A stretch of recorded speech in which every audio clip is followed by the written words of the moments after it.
Hey everybody, it's Amanda. I am sitting here at my desk going, how can I help someone who needs some budgeting 101? Everybody sometimes needs some help with figuring out sinking funds, figuring out how everything's going to work in this new crazy world we live in 2025, where the economy is kind of dipped into, a very scary time. We are legitimately hanging by a thread at times on a low income. And I can tell you right now that it's very hard for me to even sit down and figure out what my sinking funds should be. Okay. So we're going to go over the how to start sinking funds, the logistics towards sinking funds. What is a sinking fund? What is not a sinking fund? How do I figure out how to calculate what I need in my sinking funds? And how do I figure out what I'm going to stuff when I'm going to stuff it? Okay, so I brought out my high priority sinking fund binder. You don't necessarily need this, okay? But this helps me, and seeing the cash makes me know what I do and do not have. If I was just to say, okay, this all goes to savings, I would not know what goes to what. So I do have some basic sinking funds. I do have other binders with other sinking funds in it, such as Christmas, birthdays, anniversary, entertainment, clothes and shoes. These are all sinking funds, okay? I even have some that I'm working on for my financial self. And some of that may be having a buffer to be able to borrow from Peter to get things paid. And instead of using my credit card, I'd rather take it from this buffer envelope. My husband needs to do a credit builder, so we're saving for that slowly but surely. I do have a 401k from a previous job that I don't state how much it is. It's not, I can tell you it's less than 10 grand for sure. But I do have a Roth IRA. I do sink money into every single month. I do have money that comes directly out of my account. It is under $30 a month, but something is better than nothing. I also save for my kids, pet care, and I like to do a big bulk shop every once in a while. Okay, so those are just some of my other sinking funds. Now, these are my bread and butter, my meat and potatoes of my budgeting world, okay? Without these sinking funds, after I do my overall budget and I see how much money I have left over, this is what I need to be stuffing first. So that is going to be categories such as taxes to pay my tax lady, emergency fund for emergencies, car maintenance because I do drive a car and so does my husband. I want to save for my future self because I deserve it.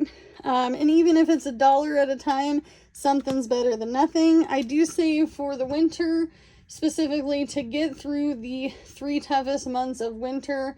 And I'm not talking the holidays. I'm talking when things go to die and everyone loses hours at their job, and customer service jobs seem to kind of take the dip because it's no longer the holidays and people are not spending like they were.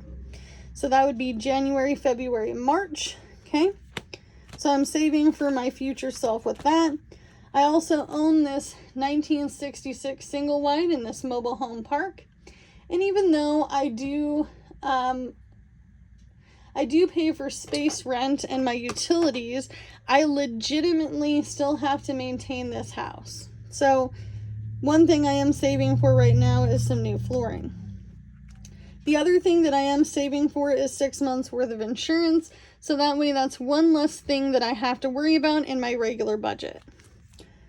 More things that are pretty basic: medical, vision, and dental, just because that is an everyday thing that I need to maintain for myself and my family.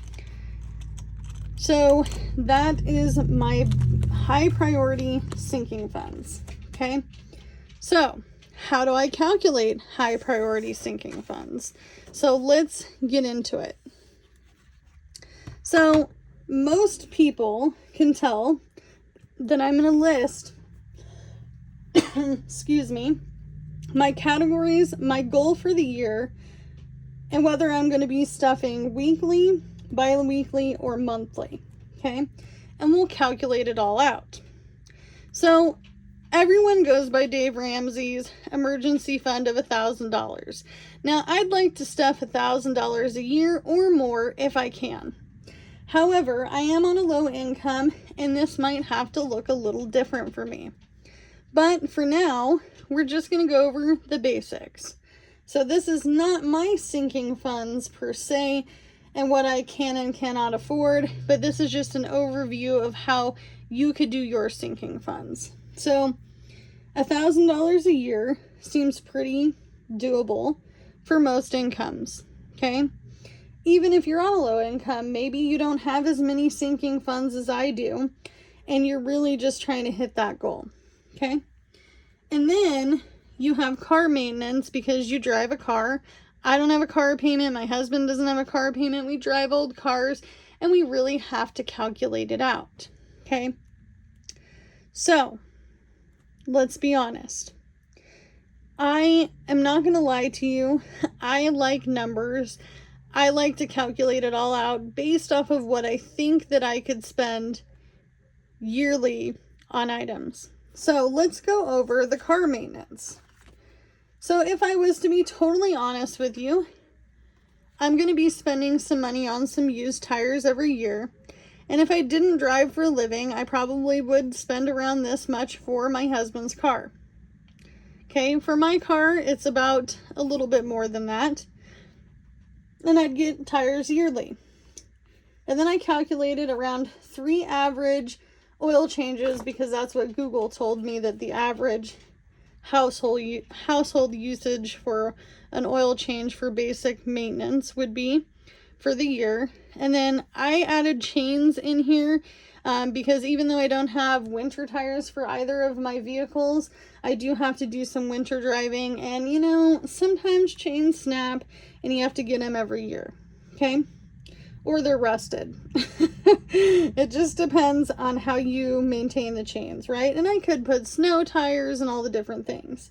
I put an average car repair because lately our average car repair with parts and someone to do the work, because neither of us are mechanics, I think it averages, and I'm going to actually fix this, $500 to $800. And that's kind of per vehicle. So if I was to go on the lower range and give it a good medium, I would say probably about $650 per car. So that's $180 for tires plus $135 for the oil changes plus $85 for the chains, plus we'll say $650 for general car repairs. Okay, so that's $1,050 per car per year times 2 cars. And I know it seems expensive, but you guys aren't calculating it, right? So that's $2,100, okay, a year. So that's what we're going to put here. Now, I don't limit myself on this one. I just add what I can. Okay. And then you might have another expense in here for overall house repairs.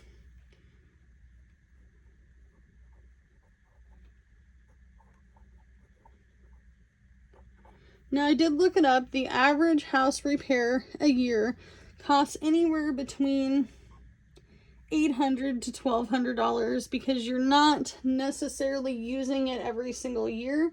And these things are subject to whenever you do it. So maybe you don't drive as much. Maybe you're not driving as much in the winter. You don't need the chains. Maybe you didn't get any repairs that year. You get to keep that money continuously going into that fund.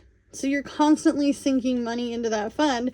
So maybe you don't necessarily drive as much that year, and you don't even need anything but maybe an oil change or two, this is still a good number for you to remember to have every single year. Okay, so you may not use it in 2025, but you could use it in 2026, and maybe you really don't need to until 2027. And this could also be a great way to know when you can and cannot afford to buy something new for yourself. And even then, that could be another thing. I want to buy a new car, so new car. And I want to buy one for $10,000 because we'll be realistic. And we don't say when because it's not a yearly thing. But you know that your expenses for house repairs tend to be about $1,200 a year. Okay? And that's on the high side. And yet again, if you don't use it, you're still accumulating that money. Okay? Next big one is Christmas. Okay, let's say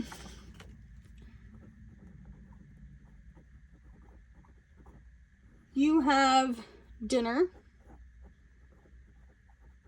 That's going to be about, depending on your family size, let's say you got a ton of people coming over, they're all bringing a side.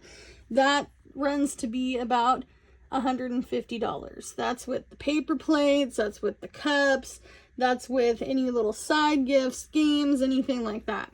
Okay? And then you've got a possible party.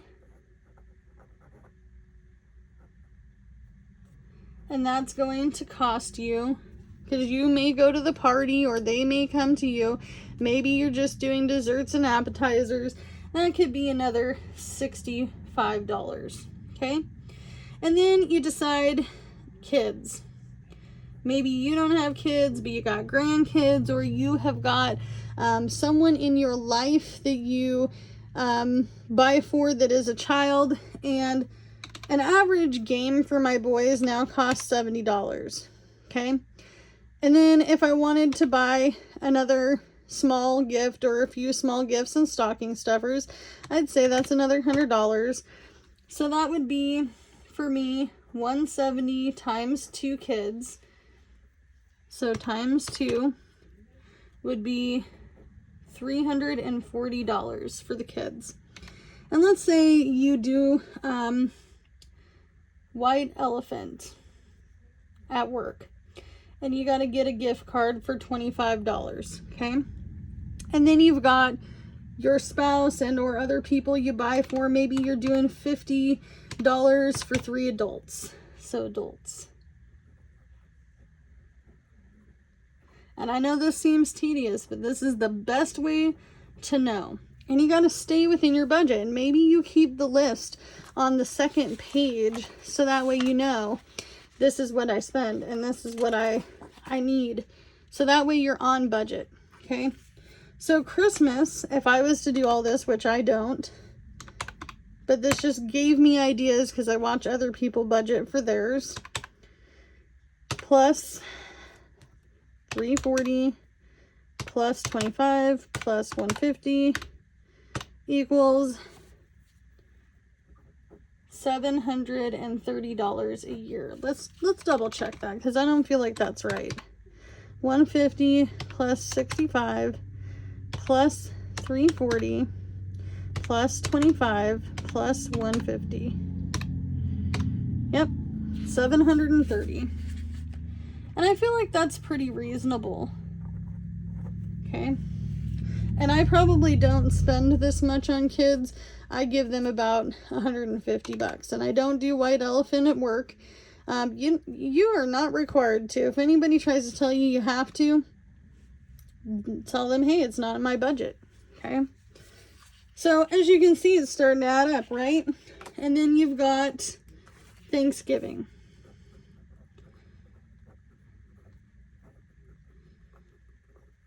And I break it down this way so that way you guys can do it at home.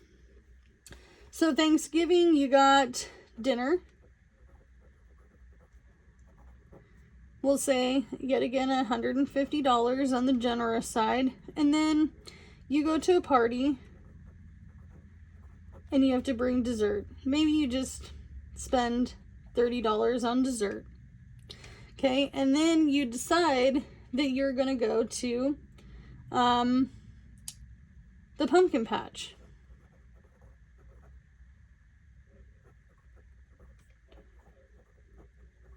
Okay, and then that's gonna cost you about $100 because that's what it cost us last year. So altogether, that is $280. Okay, and that's including your gas and all the things to get there. So we'll say Thanksgiving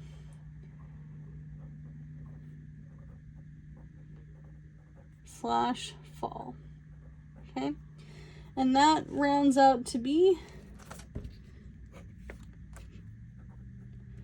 $280. Okay, and we're going with the theme of the holidays. So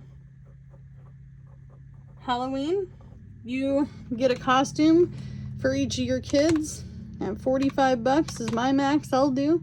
And then you're gonna give out some candy, so that's $110. Okay, and then you got an anniversary,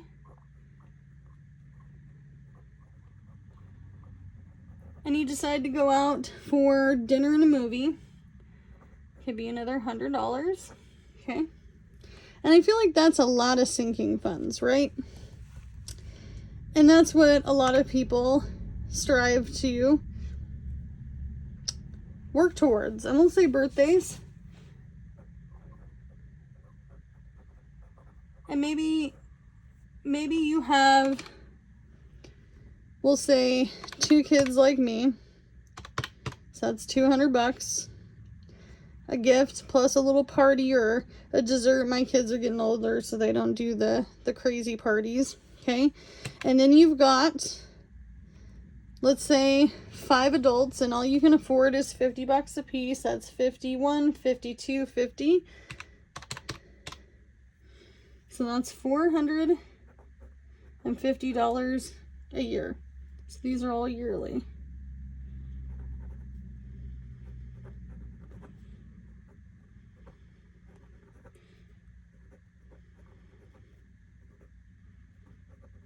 And then you have your one-hit wonders, okay?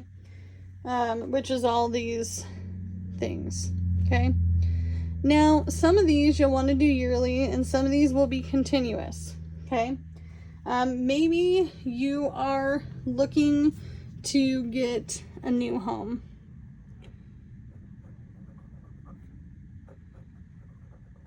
Okay? And you want to have $20,000 down, and there's no time limit.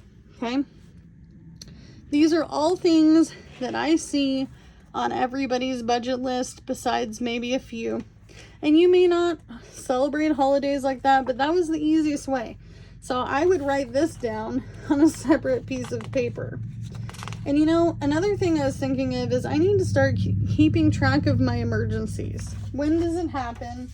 What time of year, and all the different things. So now it's the easy part. Let's calculate. So I round up when I do my budgeting. So $1,000 for an emergency fund would be either weekly, bi-weekly, or monthly, and we'll do all 3.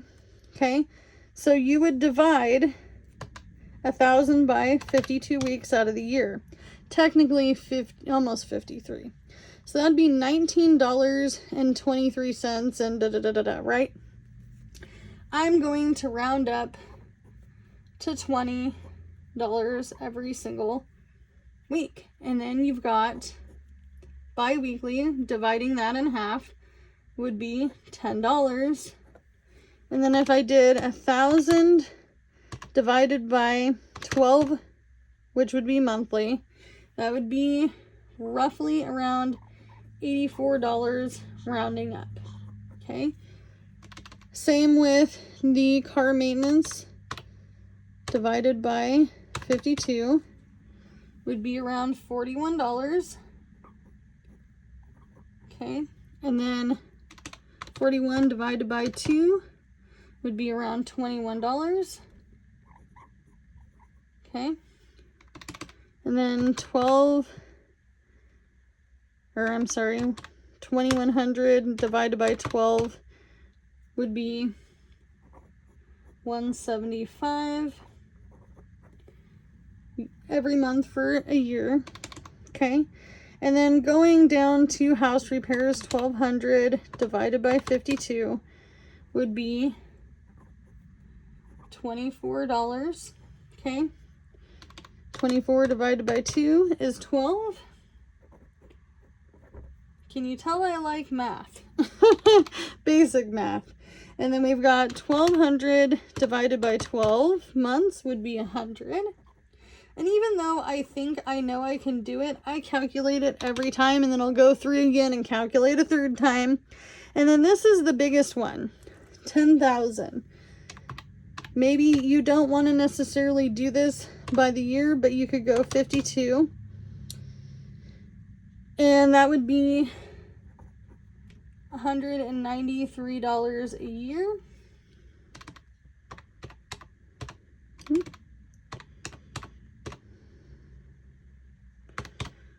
So that would be $97. And maybe you're trying to save 10 grand for something else. This will give you a great idea. So 10,000 divided by 12. 12. It's going to be $834. Now, obviously, you can say, oh, now I know that this is going to be too much money, and now I'm going to have to say I can only save 3 grand a year for the next, what, three and a half years? But if you have a higher budget, maybe that's what you do. So then we're going to go on to Christmas. $730 divided by 52 is around, I'm rounding up, 15. So 15 divided by 2 is rounding up to be $8. Okay. And then 730 divided by 12 is going to be about $61 a month. And I'd rather be over than under. See what I mean, you guys? I don't feel like I need to necessarily go further because you can divide it out. So you're basically dividing all of this out. Okay? And then these are your goals. And I'm going to go ahead and tell you right now, adding this up every week or every month, this won't fit my budget. It won't. Is this unrealistic? Absolutely not. It's not unrealistic. It's just that I'm on a low income and that's not how I could do it. Okay? Now, I'm hoping once I get some consistency, because I've sat down with this 50 million times in the last few weeks, and to make a good positive out of it, I'm hoping that later on in the future, every week or every 2 weeks, I can delegate what I can afford in sinking funds every single time I get paid. Or maybe I have money left over and I'm going to figure out what sinking funds are most important. You know, but I mean, the truth is if you're going to be spending money, even on little things like giving your children an allowance. If I gave my kids $14 a week times 52 weeks, that's $728 a year.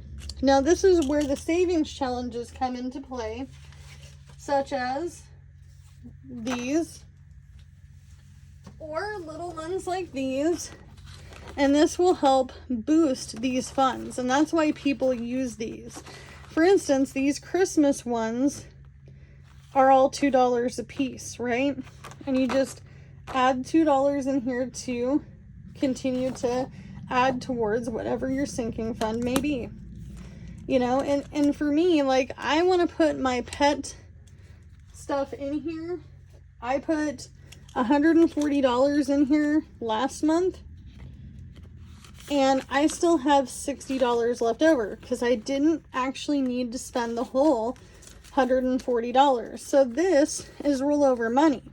If I did that every single month and I saved $60 times 12 months, that's a vet bill right there. That is a vet bill if I needed to, right? Just food for thought. So if you're budgeting for your everyday things, let's say you give your kids $15 every week. 15 times 52 weeks. It's a lot of money. $780 that they get to spend. You don't have to stuff it all at once, but it's just some food for thought on where your money is going. Okay?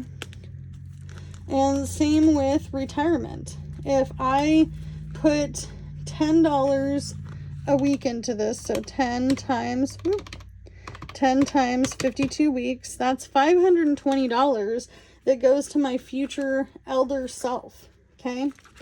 And just like the credit builder, my husband's credit builder would be $150 for the whole entire year. Basically, they take the money out of a little separate bank account or savings account, or your savings account at a credit union, and they make payments plus a tad bit of interest. So let's say we add another 20 on for interest. It's a little high. But you divide that by 52 weeks, I need pretty much $4 a week rounding up. Okay. Same with the buffer. If I want to have $400 to borrow from myself until I get paid, divide that by 52 weeks. That's $8 a week. 8 times 2.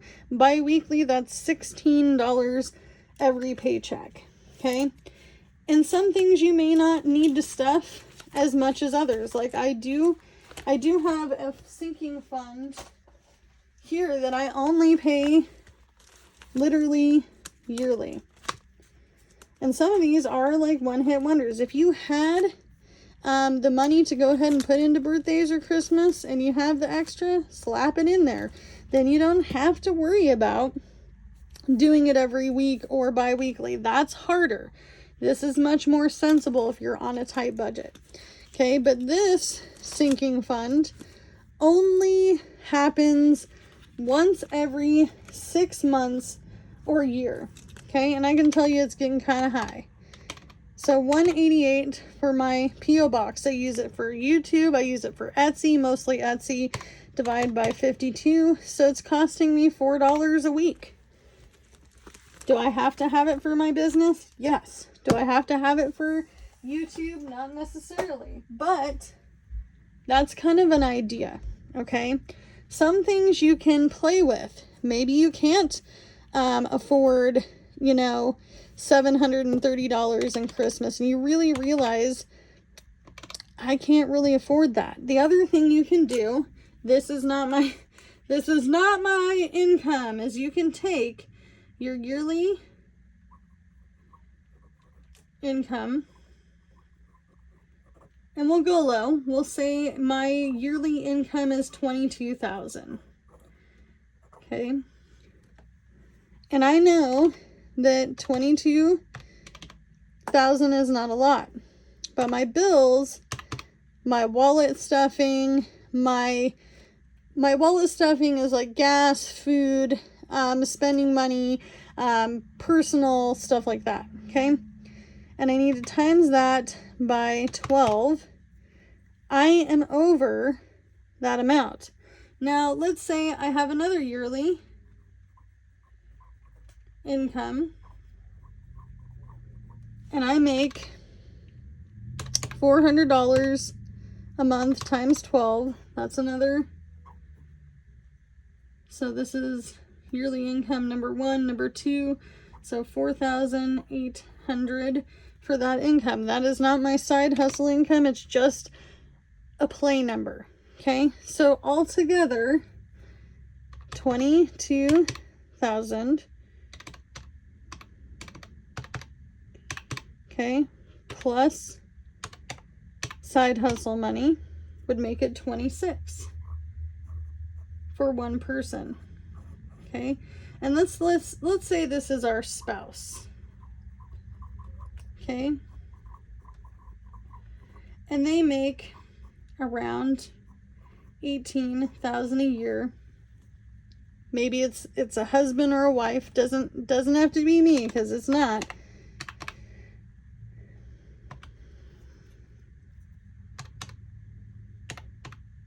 Okay, so all together with that person's income, the total would be 44,800. Now I'm just playing around with numbers, right? So we know 3,000 a month, which is actually about my average bills, and you know, grocery money, gas money, times 12 would be 36,000. So I would also take away the income. So that only leaves me with 8,800 yearly for sinking funds. Okay, so 8,800 divided by 12 months would be $734. $734 a month that can go towards sinking funds. Now, as you can see, they're adding up fast. And this is definitely not my income, okay? And sadly to say, my income has been less than this at times. Because I'm real, and this is my channel. And I'll admit, between my husband and myself, we've had less than that a year. Okay? So, that would be around $185, $186 if you round up and found a quarter, for your weekly sinking funds. Okay, so you'd have to be very careful. You'd have to make sure all this didn't add up to over that amount, and maybe you'll want to have a little buffer in your account, because this is to the T the number, right? Maybe you want to have $100 in your buffer every month. So then that takes away from this number. So I hope that explains. I know it's a lot. You might have to watch it twice. You might not. Take it as it is. Take what you can from it. I'm not here to judge anybody. I'm just showing you what I do to figure out my sinking funds. And it sounds crazy and long and drawn out, but if you made it this far, leave me a hashtag sinking funds. And you know what? If you don't agree with me, we can still be friends, bestie. It's okay. I know it's hard to figure it out and calculate it. And sometimes when you calculate it, you want to throw up. / pass out, / scream on the highway. WTF? Why is life so expensive? But I will see you guys in the next one. Bye, guys.